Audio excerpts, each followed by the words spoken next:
Like I always say, a simple, not complex investigation should not last more than 18 months.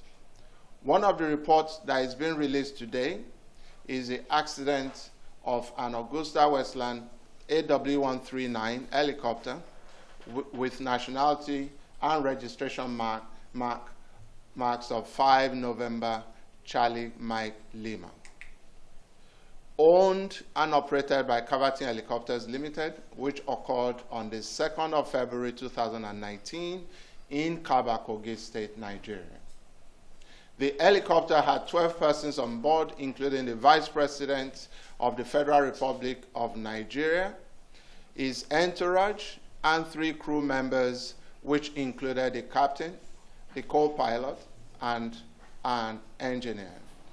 On 2nd February 2019, at about 0726 hours, an Augusta Westland NW139 helicopter with nationality and registration mark 5 November Charlie Mike Lima, operated by Caverton Helicopters Limited, departed Lagos for Nnamdi Azikiwe International Airport in Abuja to conduct a VIP charter flight from Abuja to Okene via Kaba and return to Abuja. The positioning flight to Abuja was normal. The helicopter was refueled, and the flight crew prepared for the VIP charter flight to Kaba. At about 1346 hours, the helicopter departed Abuja runway 22 for Kaba. On board were 12 persons, including the Vice President of the Federal Republic of Nigeria, his entourage, and 3 crew members, comprises of the pilot, the co-pilot, and an engineer. The flight crew stated that they sighted the intended landing area as a result of the cloud of residual dust generated by the downwash of a police helicopter. After sighting the football field, the flight crew approached with a speed of 20 knots to about 100 feet and entered a hover to land. At about 50 feet above ground level, a brownout set in. The flight crew lost visual contact with the ground and external surroundings.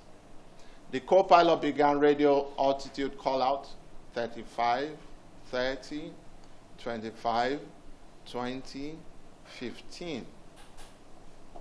At about 1434 hours, the helicopter experienced a hard landing on the right main landing gear and rolled over onto its right side. All persons on board were evacuated uninjured. Causal factor. The flight crew encountered a brownout condition during the over to land, which led to the loss of external visual references, spatial disorientation, and loss of situation awareness resulting in a misjudgment of distance and ground clearance.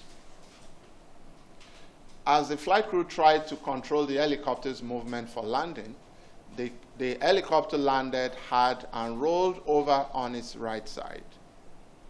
Contributory factor: inappropriate landing technique used, non-adherence to company procedures for known or anticipated brownout condition during landing and lack of risk assessment, limited landing site preparation, and planning prior to commencement of this flight. 11 days after the accident, the AIB issued 2 interim safety recommendations, one to the Nigerian Civil Aviation Authority and one to Caverton Helicopters.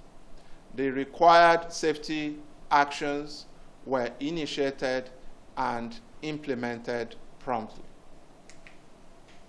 There are 2 safety recommendations issued in this final report. One is to Nigerian Civil Aviation Authority to conduct a safety management system audit of Caverton helicopters. The SMS audit by the NCA should ensure that Caverton helicopters has implemented the immediate safety recommendation 2019-003. The NCA All Operators Letter FSD 002 and the recommendation documented in the Caverton Helicopter Internal SMS investigation of this accident. The NCA audit should also ascertain that Caverton Helicopter Internal Safety Management System processes in the maintenance activities require the establishment, reasons/causes of equipment failure, malfunction, references made to the failure of the multipurpose flight recorder, and unavailability of the reasons of the failure. Safety recommendation number 2 on this report is to the Office of the National Security Advisor. I should consider whether the Presidential Air Fleet Unit should be involved in the coordination and preparation of all high-profile executive VIP mission flights in order to ensure that all executive VIP flights are conducted in accordance with the PAF unit standard and in line with its approved operating procedures. Thank you very much.